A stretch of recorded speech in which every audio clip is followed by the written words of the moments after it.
So what we got on at the moment, it looks like I'm going to be hit with an awful, quite a lot of claims. The stuff I spoke to you about recently, but all the cars have now been dropped off. So Moors, bless them, now have my Kia Sportage that went out 11 months ago that's got the misfire on cylinder number 3. They are getting my Kia Sportage that Halford's quoted for all new disc and pads and calipers, all the way around to resolve a knocking noise. That's due in on Thursday. They've got my subscriber's i40 in that he had, again, that was that? Quite a long time ago, 6-7 months ago, where when he starts it up, he's got a bit of a noise that sounds like a tensioner. So they've got those 3 cars down there to do, as well as my normal work, because I've got the Ford Fiesta down there I sold having a Eco Boost timing belt done on it. I've got to drop the Polo off for its MOT work that I sold from the corner. I'm trying to convince her to have that stepway instead, because that'll be a lot quicker turnaround. And what else have I got on the go? Can't recall now. I've got something else down there. I've still got down there, believe it or not, credit to any of you that remember this car, that 2002 Renault Megane that we bought for like 100 quid from the main dealer. The lady got a mobility car. And it's been down there the entire time, because in its time down there, for whatever reason, the car stopped recognising the key, and we've had to order up a new sort of transponder unit to go on the steering column. That car's a nightmare. I should never have touched it. I should have just sent it straight to the scrapyard, because we're going to be tons of money into it. And if you remember, it had all lacquer peel on it and everything. The 1.6 2002 Megane in the metallic red that the lady had for an age. That is a car. I won't let you guys convince me to do a car like that again. That's the last time we're getting involved in something like that. Anyway, so I thought I'd share with you a post I saw on Facebook yesterday. I want to share images and stuff on the screen, but I can't do, because it seems a post's been pulled down since, which I imagine is probably due to the response it's had. So a lady on one of the local groups, it was one of the buying and selling groups, she posted about I think it was a 2012 Ford Focus she'd bought from a car dealer. And she'd come home with it and then had a good look around the car and noticed some dents on the vehicle. Now, to be fair, the dents were... Is there anything here I can... Obviously, I don't really have anything in here with dents that I could really show. But they were quite deep dents. Like, one was up here on the wing, and like one was here on the door. So, yeah, quite substantial dents. I'm not talking about, like, car part dings. I'm talking about something quite sharp gone into the panel. So she'd posted this car up on Facebook and said, I've got it home and I've had a good look round it now, and I've noticed these dents I didn't notice when I saw the car at first. And she said, I'm wondering if there's something that can car dealers put over the paintwork of cars that hides the dents so they're not obvious, because I think she'd had, actually to correct myself, I think she'd had the car for a day or two afterwards. So she said, yeah, is there something the car dealers can put over the paintwork that can hide the dents on the car, because I've only just seen them. And she said, she went on to say, I don't know what can be done, and perhaps a dent guy or a paint guy can do them, but I'm hoping that the car dealership will help contribute towards it. And I just could not help but laugh myself silly on that one. Is there something that a car dealer can put on the paintwork that could hide dents that deep? Until such point as you've got home or had the car delivered. How insane is it? Now, she physically went and saw this car. It wasn't a delivered car. She went and picked up and drove it back, bear in mind. I couldn't help myself. I had to go in the comments and say, yes, absolutely. There's this stuff that dealers can spray over the paintwork of the car, and it levels off all of the paintwork. And that lasts for about 24 hours until you get home or the following day, and it comes off, and then you'll start to see the dents. And I had to follow it up by also saying, I hope the dealer does help you. It's clearly outrageous, because you're clearly prevented from looking around the vehicle before you bought it. Now, I know it's sarcastic, but I just could not help myself. I thought it was utterly a ridiculous comment to make. How much... the distrust for car dealers and the ability that people want to give car dealers, like, I mean, I've heard of them wanting to have, you to have the ability of X-ray vision and to tell what might happen in 3, 4, 5, 6 months' time. Something goes. Dealer must have known about it, despite the fact you've done thousands of miles and several months have passed. But that's a new one on me. We've got some way of hiding dents on the bodywork of the car. That is a new one on me. And so I couldn't help but be a little bit sarcastic about it, because at the end of the day, The person had been to see the vehicle. They'd clearly walked round it and decided to buy it. So they missed some dents. Who's that fault? Whose fault is that? You know, whose fault is that? Your duty is to look around the vehicle and decide if the condition is a condition you're happy to purchase the car with, or whether you want a discount allowing for that and so forth. Don't make it somebody else's problem when you've missed a ding or two on the bodywork of the car. Not ideal. Yes, I would probably point those things out if I did a walk around video, but we've all got our own eyesight. We've all got the ability to go and look around something and decide if we want to buy it or not. Don't go and hang it on somebody else when you don't bother to do so. I'd like to have shown you the actual images, but unfortunately looking back now on Facebook, that post has disappeared, probably because I would imagine a number of other people have made similar comments. I would imagine that car was probably about a £3,000 car, maybe 4K max.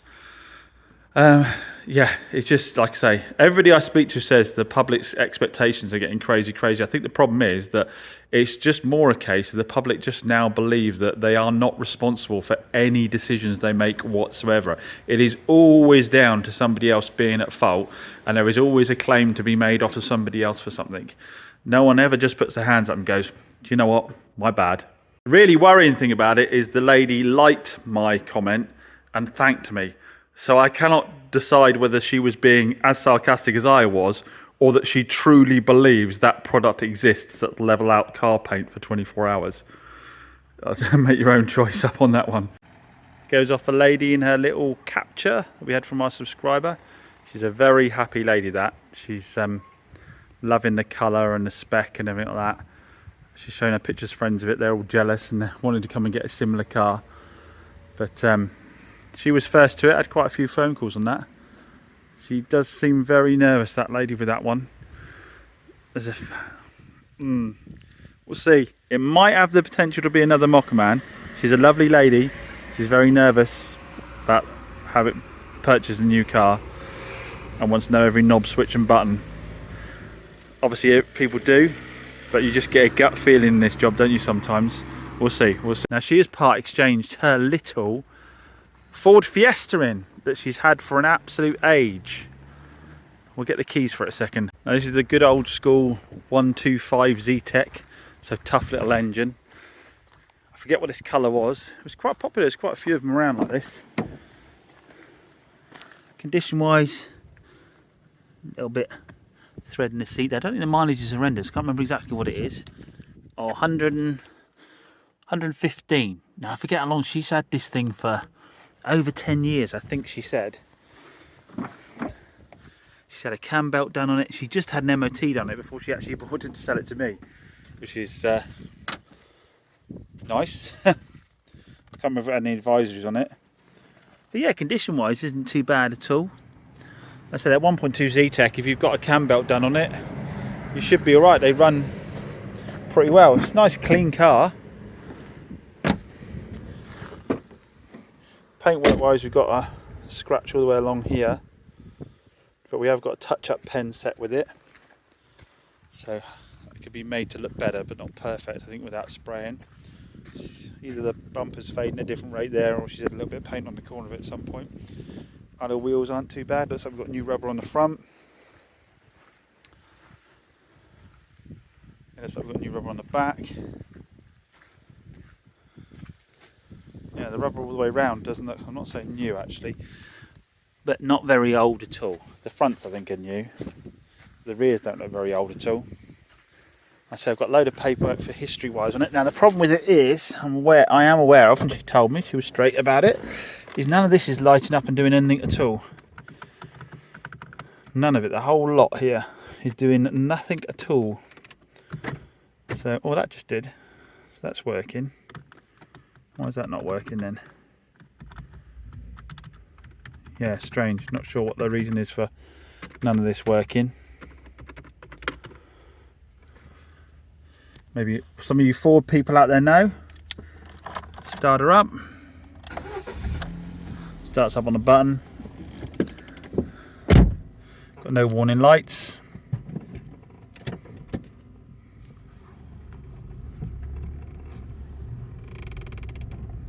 Clutches towards the top, but nothing outrageous. It's not lurching or grabbing or anything like that at all.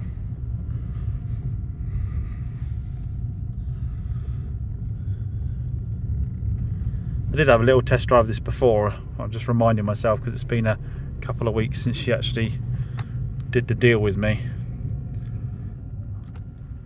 It's probably my friend nearly got burnt the other day by doing this, and in between the point of sale and them dropping the car off, it actually was an EcoBoost that turned up with a oil pressure warning light, but they didn't tell him when they bought it.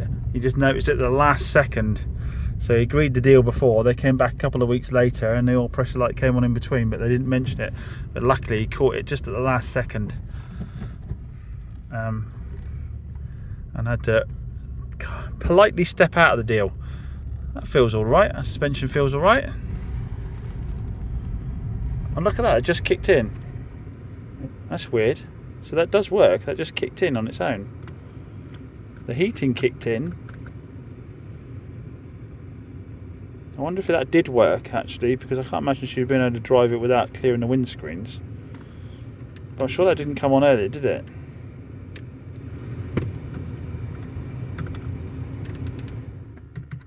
I don't know.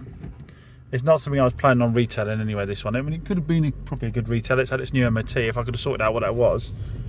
But I've just been burnt so many times recently on these cheap older cars that end up being money pits that I just less inclined to risk it anymore, and then getting into a hole I can't get out of and then selling it for peanuts, and then well, not peanuts, but selling it with very little margin and end up having to repair a load of other stuff. So it's going to go in Part X corner, I think.